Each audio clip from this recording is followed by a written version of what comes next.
with me if you want to live.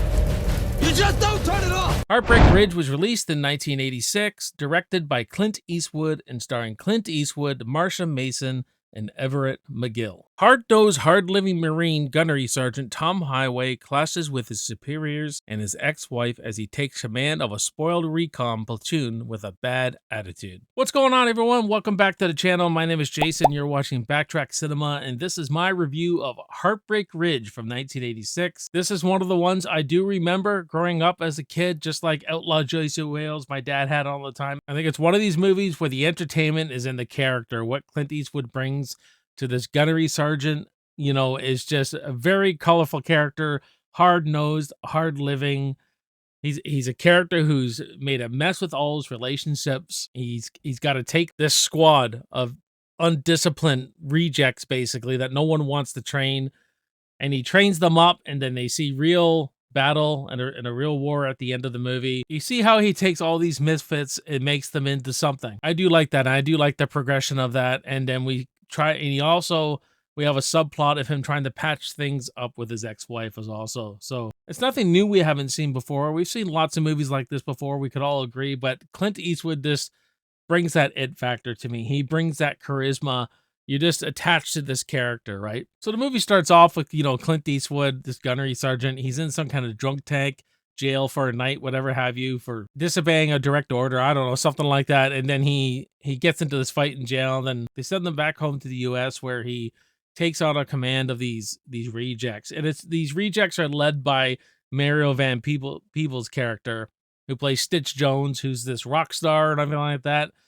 And his job is to whip this crew into shape, make them battle ready, make them ready for war. And this is a very old school character who doesn't conform to new way of doing things in the future, let's say. And he butts heads with his commander, Everett McGill. To see him how he treats his squad and all these characters and how they're trying to get rid of him and how he teaches them how to adapt, and he's firing weapons at them and everything like this. Say, this is the sound of this rifle.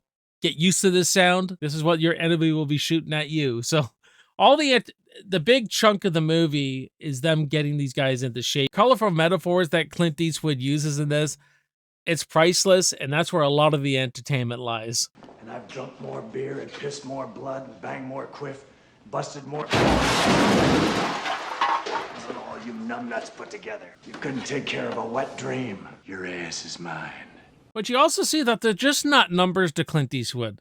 The more he trains them, the more he's getting them into shape, making them battle ready. You know, you see he does get attached to them. He does stick up for them in this movie.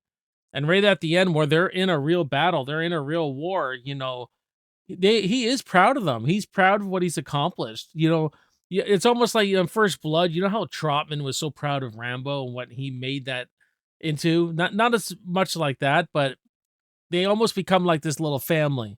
And like Stitch Jones, like I was talking about, he's like this rock star. And at the end, he gives up on that dream of a rock star and realizes he was never good at it, but he could be a good soldier. He inserts the notion into these guys that you can be more than you are. You know what I mean?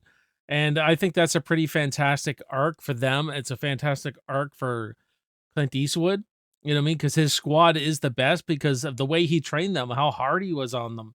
And stuff like that made them battle ready. This guy knows what he's doing. He's seen battle. He's seen war where his commanding officers he's butt heads with have not. They're guys that learned everything out of book, you know what I mean? They've never actually seen real combat. And so you get on Eastwood's side, and you clearly you're not on Everett McGill's side because you're like, this guy's seen war. You haven't seen a thing. You're ordering him around, thinking you know better and all that. And so I love that. It's fun. It's entertaining seeing Clint Eastwood interact with his squad. I love the part where they try to take Clint Eastwood out by they call him the Swede, this big 6'5", huge muscular Swede guy is getting out of the brig, and they put him against Clint Eastwood. Clint Eastwood takes him out within minutes. You know what I mean? But this is where they get a real respect of Clint Eastwood's character. This dude really is tough, experienced. He just took out a young, big Swede guy. Even the Swede kid gives him a lot of respect. So there's this a little respect that's turned over there, right? The most interesting part of the movie is that subplot between Clint Eastwood and his ex-wife, played by Marsha Mason, how he's trying to just reconnect a relationship with her. You're rooting for that too. Long story short, right at the end, you know, she doesn't marry this other guy. She ends up with Clint Eastwood. She waits for him after he comes back from this war, from this battle, from this mission, right? But going back to her performance, I think she's fantastic in this. She was burned bad by him. Like she is upset with him. There's a lot of scenes where she's just pissed at him. The way he moves back into her life and starts slowly seducing her again, showing that charm he has.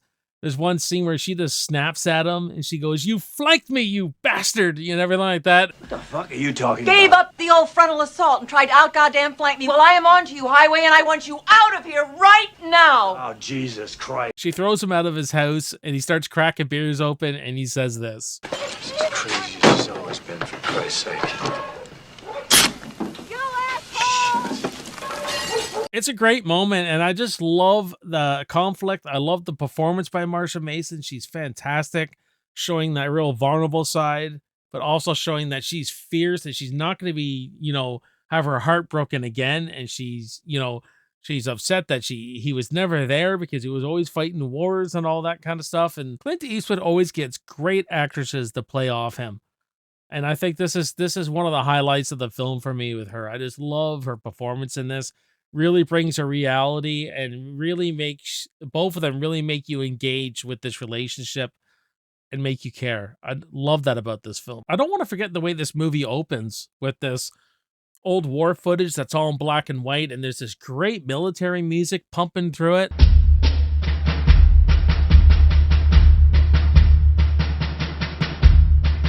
And I'm assuming now this is when Clint Eastwood, with his character when he's young, and they're showing old war footage and stuff like that, or it could just be World War II footage. I can't really remember, but either way, I really like it. I really like the music pumping through it. I like the black and white of it all, and then we kind of get to present day. You know what I mean? But nothing too complicated here, you guys. I mean, there's some really good themes of respect, friendship, and second chances. You know, really Clint Eastwood getting a second shot at his marriage at the end of it. I think it's a really good, entertaining movie. It's a good time. So I'm going to give Heartbreak Ridge from 1986 a solid B. But what about you guys? Let me know in the comments below what you think of Heartbreak Ridge. Do you like it? Don't you like it? Let me know in those comments. We'll have a good discussion about it. There's your next video to watch. Go down the rabbit hole, as I always say. I thank you very much for watching, guys. If you're new to the channel, subscribe to the channel. My name is Jason. You're watching Backtrack Cinema. I will see you next time, and I will see you in the movies. Cheers.